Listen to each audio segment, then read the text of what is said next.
thank you so much for joining me on today's episode of the Social Angle podcast. I love your background, like perfect. Thank you. Setup. Yeah, and the blazer, the sky blazer, I feel like there's a story in that. Is there? I love Halloween. It's my favorite holiday, and I love dressing up. So when I was in Austin recently, I went to a costume shop, and as soon as I saw this, it's actually a whole suit. Really? I just had to own it, so I do. That's so cool. I love it. Well, thank you for sharing that. I didn't know that you were such a lover of Halloween, so that's fun to know. So I'm excited that you're on today because I want to talk about messaging and communications in 2020. It's been a unique year. We've survived so much amidst this global pandemic, and I know that small business owners are looking for tips on how they can be on brand, but also informative to their audience, and also most importantly, not tone deaf. So I wanted to ask you, my first question was, what's the most important for leaders navigating a crisis like coronavirus? What's the most important thing? Communication, communication, communication. You can't communicate enough during a crisis. And I think that was true in business and in life. I look at my own life. I'm communicating more with family and friends through Zoom calls or group text messages than I have in the last 6 months than I have in the last 6 years. And I think that businesses can do the same and not just be a corporate machine, but realize that we're all human beings and we're all going through this incredible crisis together. Mm-hmm. And everyone has an experience and a story, and sometimes you just need to take off your corporate hat and put on your human hat and just say, how are you doing? How's your company, and how are you managing, and what are you doing new, and what's worked, and have it be a two-way communication, which social media does so well. So yeah, you're not supposed to, it's supposed to be a conversation. It's not supposed to be making all these statements. And a couple of things that ASI did that I think was very effective and sometimes a little unnerving because it was new. Our CEO, Tim Andrews, started doing a series of live streams right from the start. I love those. Live streams on Facebook, they're live, and anything can happen, and sometimes it does. But it's also a very immediate, non-produced, very authentic way of communicating. And, we would follow those up with emails to the industry. We also upped our social media all across the company. ASI as a whole, we immediately sprang into action and had a dedicated coronavirus news site. We, started asihelp.com. Oh, your mic cut. But I think the key was that we kept talking to people and sharing what was going on, with customers in the industry, but also with employees, because any corporation, you have two methods of communication, your internal and your external. Right. And I think especially in a crisis, it's important to keep both lines of communications open and flowing. We also did a lot. We always have quarterly all company meetings, but we were having all company meetings like every 2 or 3 weeks. And if we weren't having an all company meeting, Tim was emailing the company just to say, this is what's happening to us. This is what's happening in the industry, which impacts all of you. And all of these meetings, the best part of it was at the end, it was open to questions, whatever question anyone wanted to ask. And I think that's also important for companies to answer their questions from their customers. No, and I think you couldn't have said it better. Like, my thing is, I think people stumble with over communicating, but I think, I think the worry is more related to when you're talking about things like sales. But for what's going on in this year, it being such a unique year, I think that there's no such thing as over communication. So I think a lot of our ASI members, and I know employees as well, just from the feedback that I've seen online, felt like they were always in the loop, and that's like the worst thing that you can do, is keep somebody in the dark. So I felt like we really made an emphasis to, you know, constantly be accessible, answer questions, provide resources, you know, and not just to ASI members, but to our employees as well, who are looking to leadership, you know, to Yep. guide them. So, you know, great job, because I know that you're part of that. And I also wanted to ask too as well, how do you keep employees informed and motivated, and why do you think that's important? Well, it always comes from the top. You know, we have a CEO who believes in talking to employees and sharing as much as possible. You know, the number one rule in employee communications, I think, is be transparent. Right. You know, sometimes you can't share things because, you know, you don't know. And it's okay to say, I don't know. I'll get back to you. Sometimes Tim gets questions from employees and he doesn't know the answer, but he always makes sure to get the answer and then communicate that. And to be as transparent as possible. And I think that industry companies throughout the promo industry did a very good job of communicating with their employees and with their customers. You know, our person of the year this year, Joanne Lance, you know, she would do videos outside. You know, she's a big lover of nature, by a lake, and she would have her phone up and she would record herself and recording a message. And, you know, by all accounts, those messages were very truthful and transparent. And I think that's the biggest thing.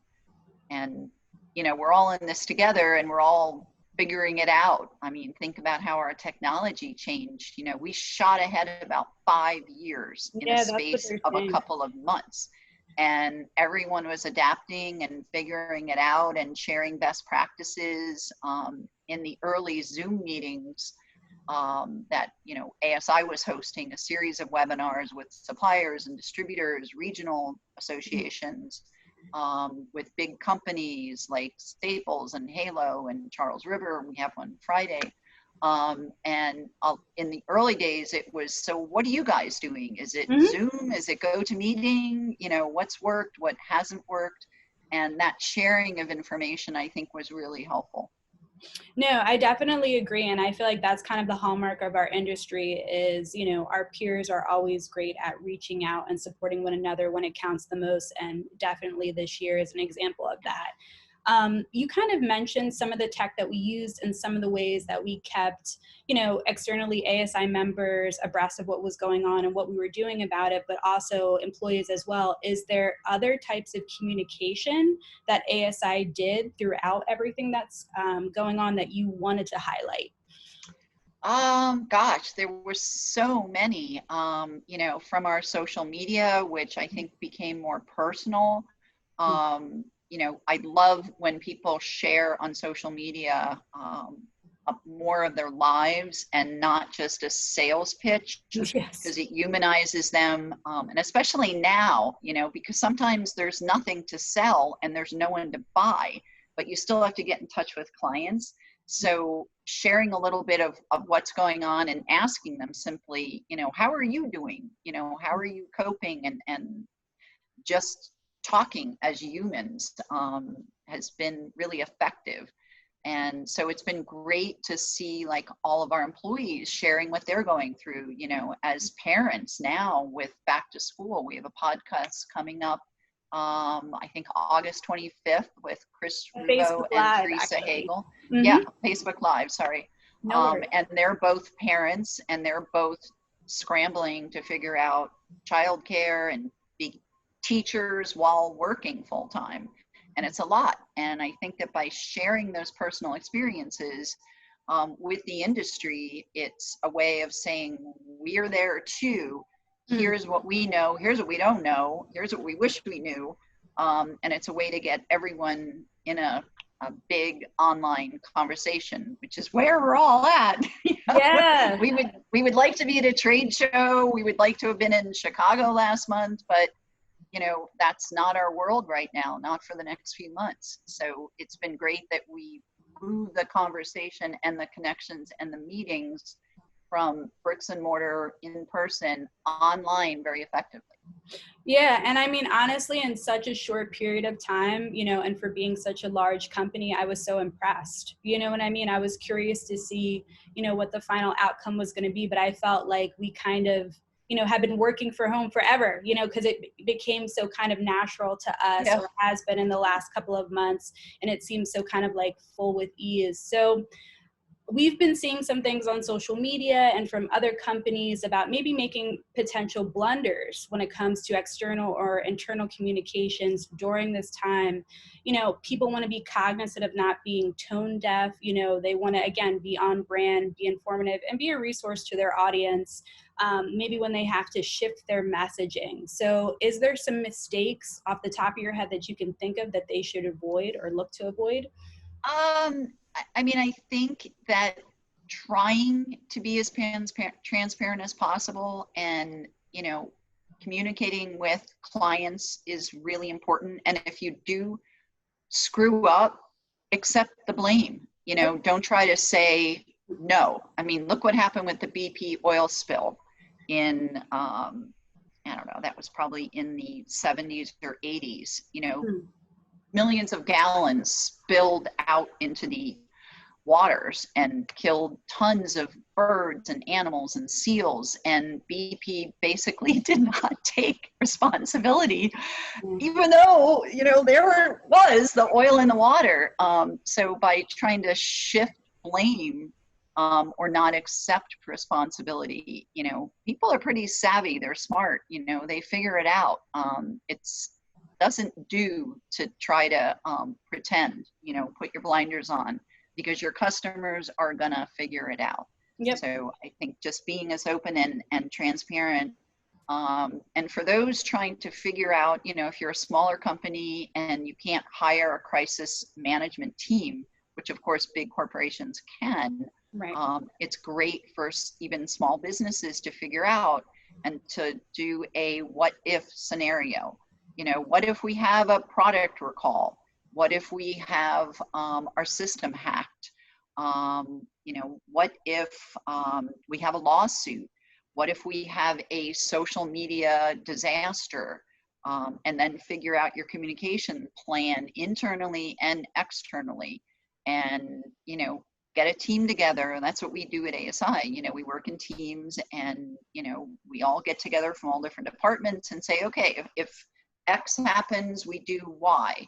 And here's your part, here's your part, here's your part, so that we're not scrambling, arms flailing, trying to figure out what should we do, what should we do? You know, all right, we have our plan. And plans, you know, the best laid plans, you know, we know.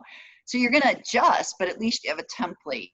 And it's also important to have communications with your employees, because you know as well as I do with social media, rumors start, there's misinformation. So from the start, it's take your talking points and also share them with employees and say, here's what happened, here's what we're doing, here's what we want to communicate to everyone outside, so that you're all working on the same page. That's really important. No, and I like that as well. I feel like those are really simple yet actionable tips that everybody can use. You know, like whether you are a small business or a larger communication, it's just prepping for the worst so you're prepared, but hopefully never having to enact those strategies. But that's smart, you know, very, very smart. And that's definitely something that, you know, again, I just think that the level of communication that has been given to ASI employees, I just personally really appreciate, because I think that, you know, it's made this whole transition for everybody a lot smoother. Yeah. So thank you so much for your insight today. I appreciate it. Let's end on something fun. So Dawn, all right, which superpower would you rather have? The ability to freeze time or the ability to time travel? Well, I definitely in 2020 do not want to freeze time. You I need to get the hell out of 2020. So I would like to zoom right into 2021, preferably next April, May, when planning a vacation, planning a trade show. You know, that's what I'm looking toward. So definitely the time travel. I would like to get in my transponder and your promo car, you know. Yes, with a promo car with, you know, superhuman ability. Nice. Well, thank you so much for your time today. I appreciate it as always. Thank you for everything that you do for us at ASI. We appreciate it. And thanks for sharing your insight. And thank you for having me on. This was so much fun. Yeah, a pleasure.